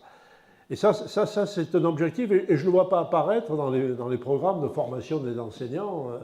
Je vois, on déplore, bon, les gamins, ils en apprennent plus par les réseaux sociaux qu'à l'école. Oui, ben d'accord, mais comment on fait? Voilà, c'est un nouveau sujet de réflexion pédagogique pour les formations des maîtres. Oui. Merci. Effectivement, je pense qu'on ne peut pas se passer des outils modernes. Il faut remettre l'élève et l'enseignant au cœur de la société. L'outil est un moyen.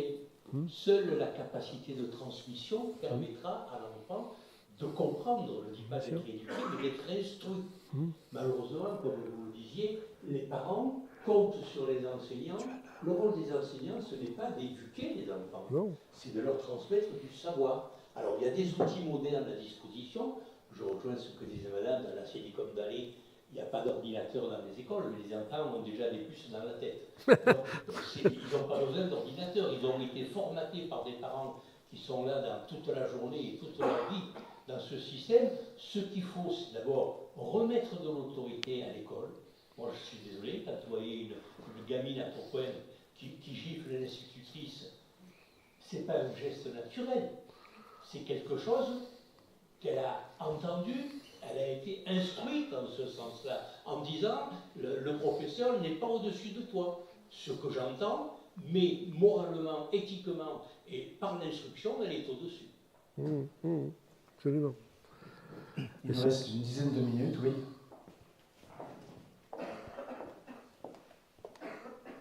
Je souhaitais vous poser une question. Je voulais savoir si, à votre connaissance, il y avait des espaces où on réfléchissait sur l'école de demain et d'après-demain. Dans certains mouvements pédagogiques, oui, mais certainement pas l'éducation nationale. Mais il y a effectivement des mouvements pédagogiques.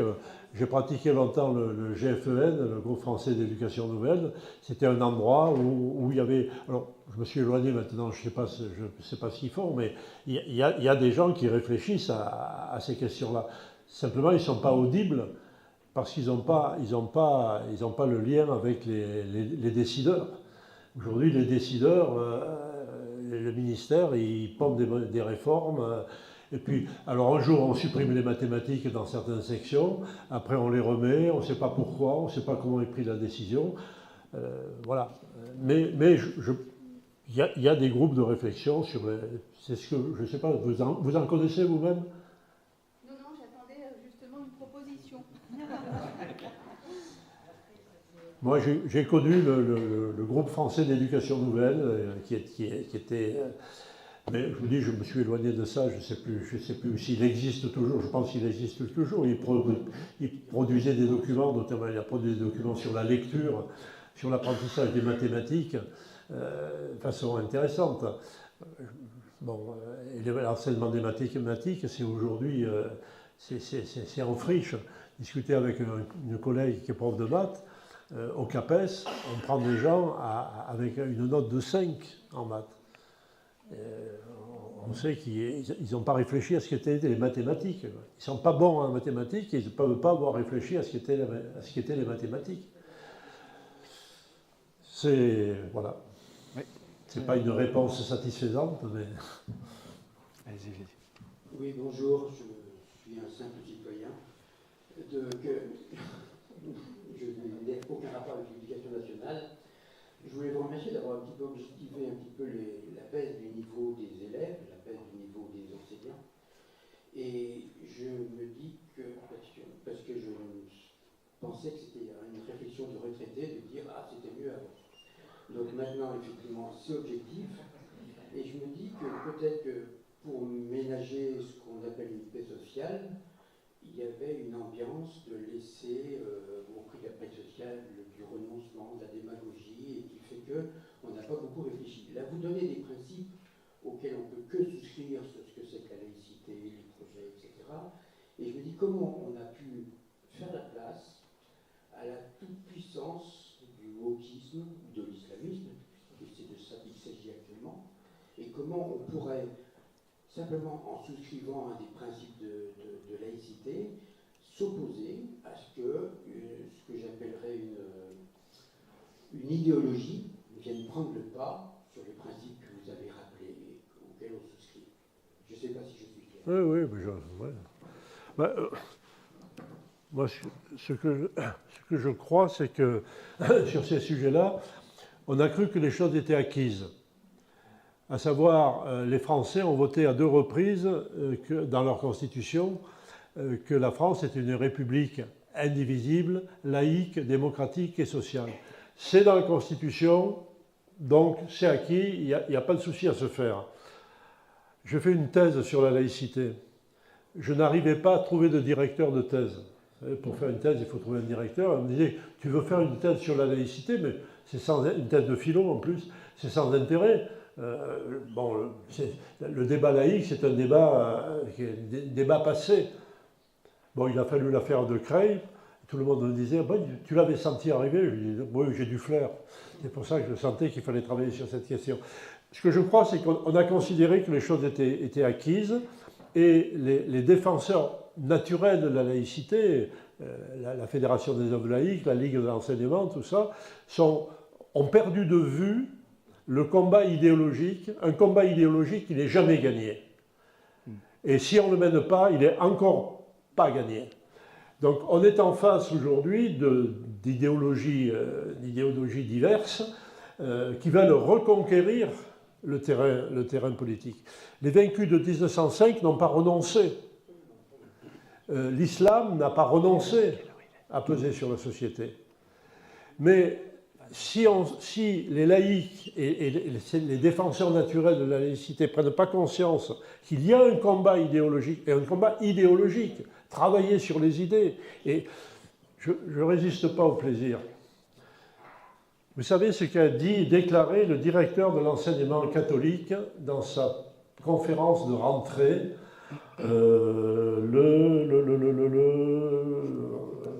rentrée 2024 sur Radio SCF.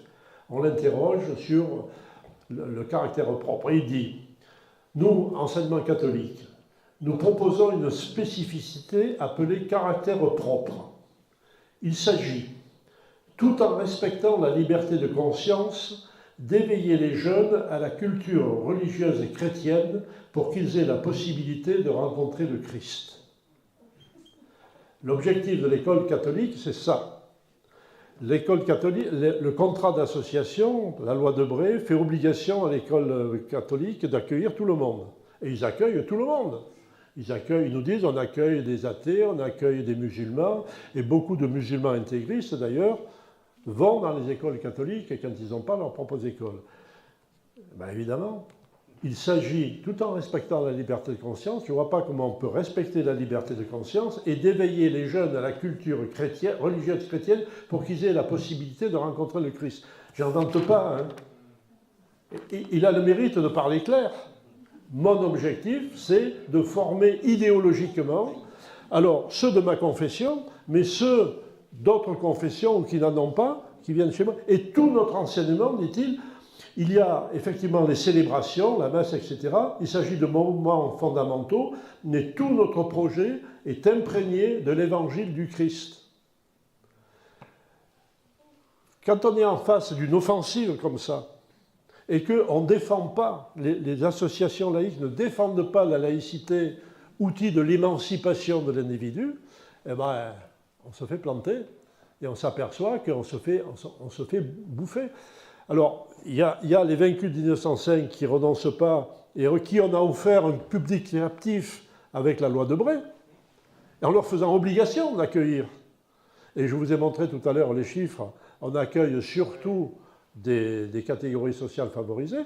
Puis, il y a cette nouvelle religion qui est apparue, l'islam, dont l'objectif aussi est d'aller enseigner toutes les nations.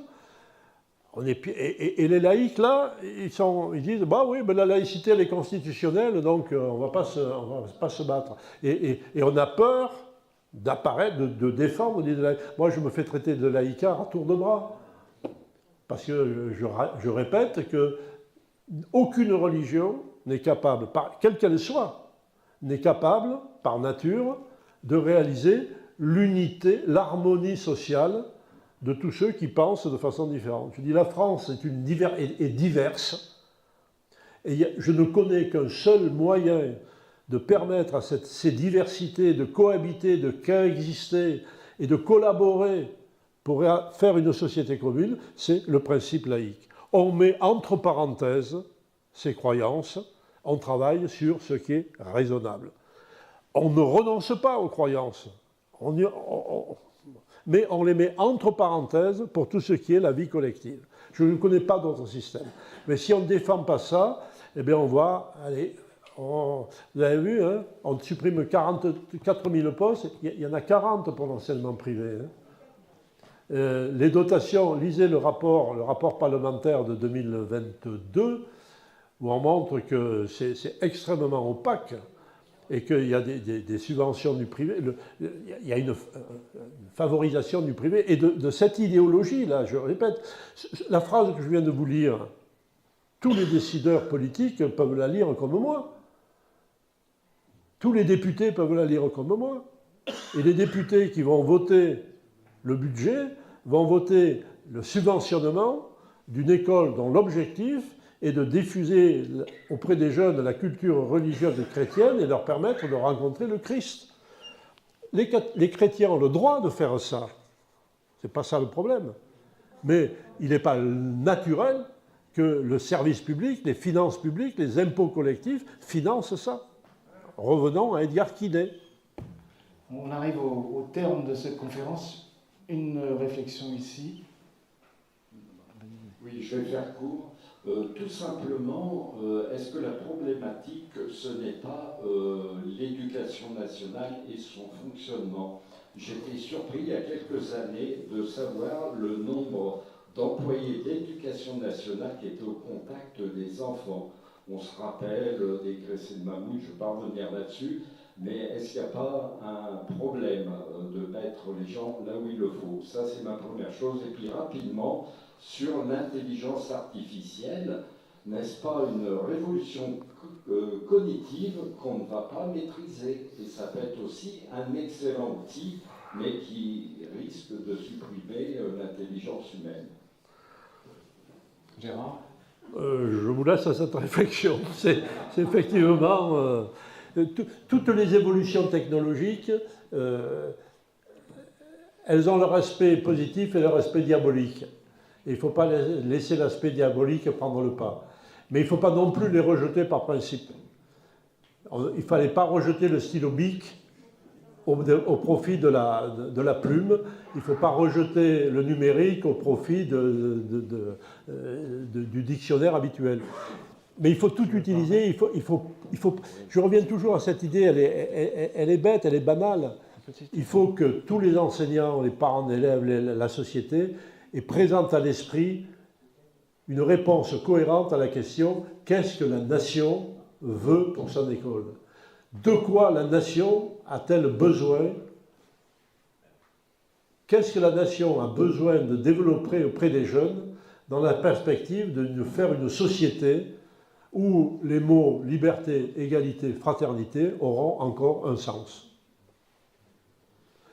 Tant qu'on n'a pas répondu clairement à cette question, ça sera le bazar.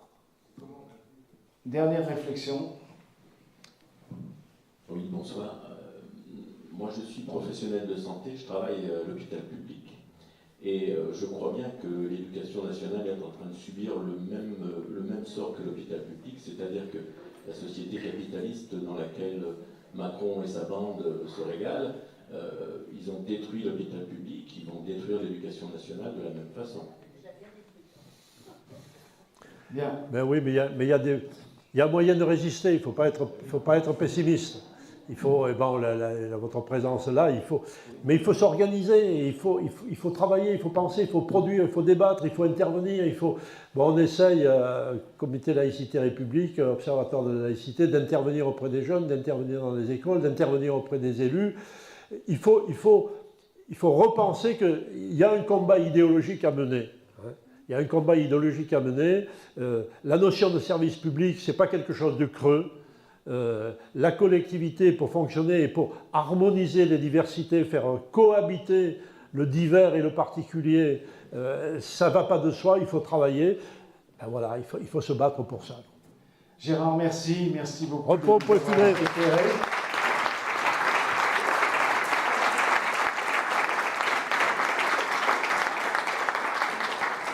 Et comme tu l'as dit à la fin, pour nous, le Comité Laïcité République, mais les associations comme l'Observatoire que tu présides, je dirais que sur ce sujet-là et bien d'autres, l'heure du repos n'est pas pour demain et ça sera encore pour après-demain. Merci à tous, bonne soirée et à très bientôt. Et vive la République!